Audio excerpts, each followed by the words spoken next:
Nagsimula nung dumating ang mga pasahero sa Batangas Port na uuwi sa kanilang probinsya. Mula sa Batangas, may live report si Joseph Moro. Joseph! Yes, Igan, tama ka. Nagsisimula nung dumating ang ating mga biyahero dito sa Batangas Port. Pero hindi pa raw yan yung bulto ng ating mga bakasyonista para sa Holy Week.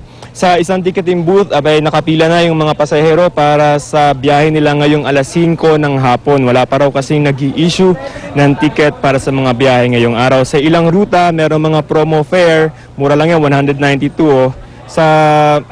Tapos ayon sa Philippine Ports Authority, Martes Santo at Miyerkules Santo pa nila inaasahan ng bulto ng mga pasahero para sa Holy Week.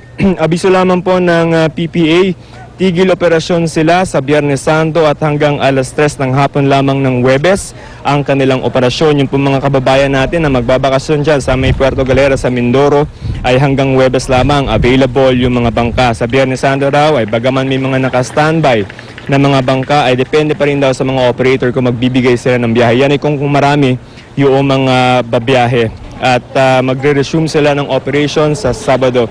Ayon sa PPA, aabot ng 17,000 to 20,000 ng mga pasahero ang inaasahan nila na dadagsa dito ngayong Holy Week. Igan? Maraming salamat, Joseph Morong. Nagulat po live mula sa Batangas Port. At kaunti po na seguridad sa mga PR, makasap natin live sa studio si Lieutenant Commander Arman Balilo, tagapagsalita po ng Philippine Coast Guard. Lieutenant Commander Balilo, good morning. Good morning, Igan, at good morning po sa lahat ng nanonood sa inyong palatuntunan. Kamusta na po yung pagbabantay niyo sa mga PR? Well, safety and security yung concern ng Philippine Coast Guard ngayong Semana Santa. In place po ang ating security measures na pinaiiral in coordination with the shipping companies. And we're pursuing yung Zero Maritime Accident base po sa directive kay Admiral Tamayo ni Secretary De Jesus. May mga nagtangka na bang mag-overload gamit tsaka tao?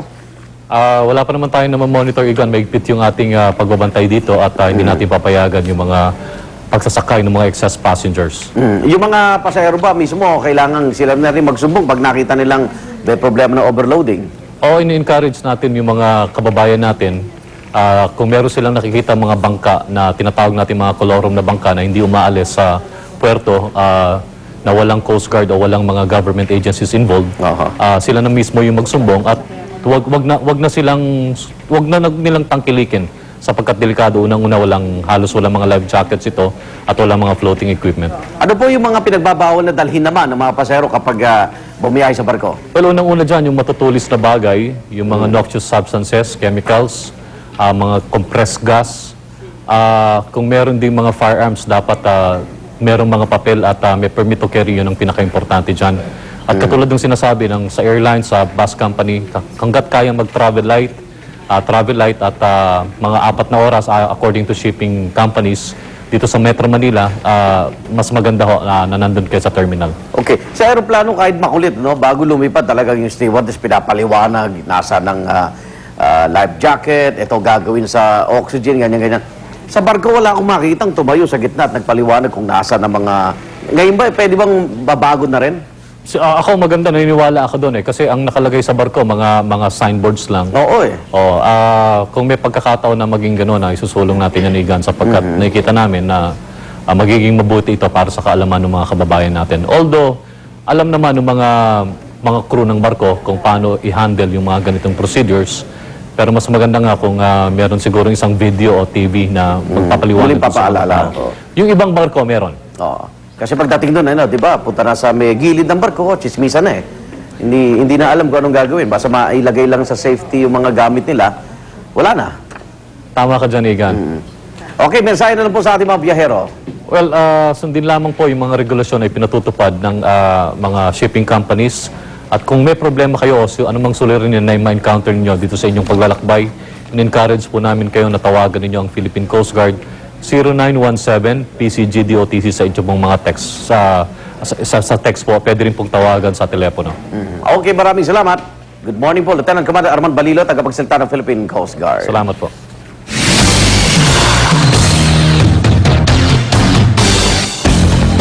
May lead na raw ang Special Investigation Task Group kaugnay ng pag-carjack sa sasakyan at pananaksak sa aktres na si Pilar Pilapil. Patuloy namang pinaghahanap ng mga otoridad ang kaanap ng dating beauty queen na sapilitang isinama ng mga suspect. Narito ang report ni Lay Aldiz. Bagamat ligtas at nasa mabuti ng kalagayan, labis pa rin ang pag-aalala ng aktres na si Pilar Pilapil para sa kanyang kasamang si Rosel Hacusalem Peñas na hindi pa rin natatagpuan. Kaanak din ni Pilar si Rosel na bumibisita lang daw mula Australia. Ang kapatid at ang matalik na kaibigan ni Pilar ang nagkwento sa media tungkol sa kondisyon ng aktres. Pilar's praying that Rosalie will eventually contact her and say, "Don't worry, she calls her ate, "Don't worry, ate, I'm okay."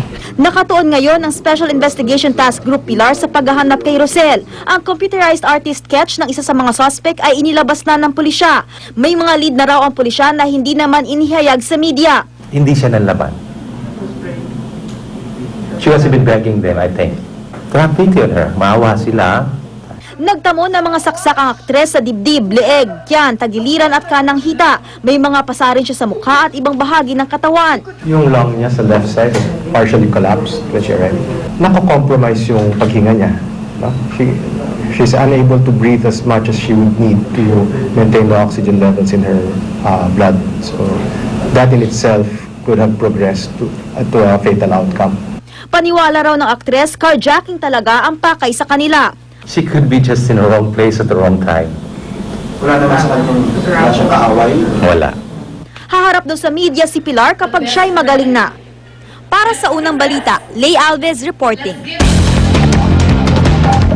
May pag-asa pa rin daw na naghihintay para sa mga kababayan nating umuwi ng Pilipinas matapos maipit sa kaguluhan sa Gitnang Silangan at sa kalamidad sa Japan. Yan ay sa pamagitan ng National Reintegration Center for OFW na layong tumulong sa kanila na muli magkaroon ng trabaho. Darito ang unang balita, special report. Paulit-ulit na nating naririnig ang dahilan ng ilang overseas Filipino worker kung bakit kailangan nilang umalis ng bansa. Kawalan ng trabahong tiyak na bubuhay sa buong pamilya. Pero ito raw talaga ang masakit na katotohanan ayon kay Mang Noel Calica, OFW mula Libya. Sa dati kasi niyang trabaho bilang security guard, kulang po yung kinikita ko para sa aking mga anak, lalong-lalo na po nasa college na po yung dalawa. kaya dala ng pangakong malaking kita, lumipad siya pa Libya. Subalit dahil sa pumutok na kaguluhan doon, napauwi si Mang Noel. Ang masaklap wala siyang naipon. Marami na nga siyang naisan lang gamit at nanganganib pang mapaalis sa tinitirhan. Gusto kong makabalik ulit muli din sa ibang bansa. Kahit sa ibang bansa po kung maaari. Pero kung maaari, mas gusto ko rin po sa Libya dahil sa Libya nandun na po talagang magandang kinikita po namin.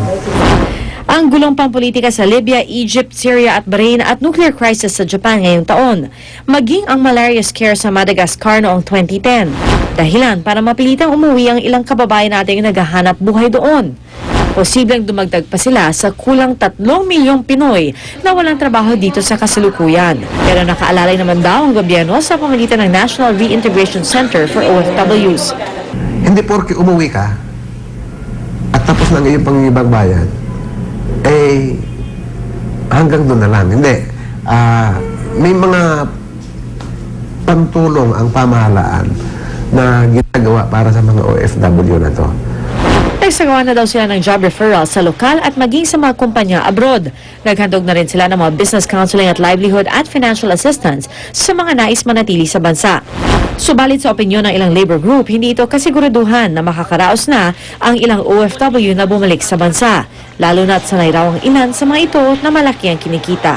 Pero sa tingin natin, dahil nga sa tindi ng kahirapan dito sa Pilipinas, dahil sa tindi ng tuloy-tuloy na pagtaas ng presyo ng bilihin at gasolina, ay mukhang kahit ang gobyerno ay mahihirapan ng bigyan ng nakabubuhay na hanap buhay itong mga kasama nating OFW na galing sa labas ng bansa. Para sa unang balita, PR Kanghel reporting.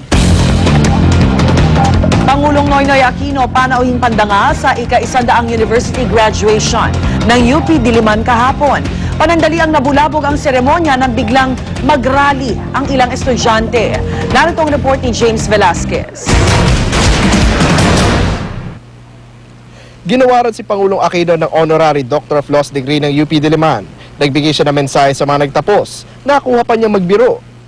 Tatay ko nga po ang minsan nagsabi, iisa lang talaga ang pamantasan sa Pilipinas. UP lang raw po, wala nang iba. Mataas daw pagtingin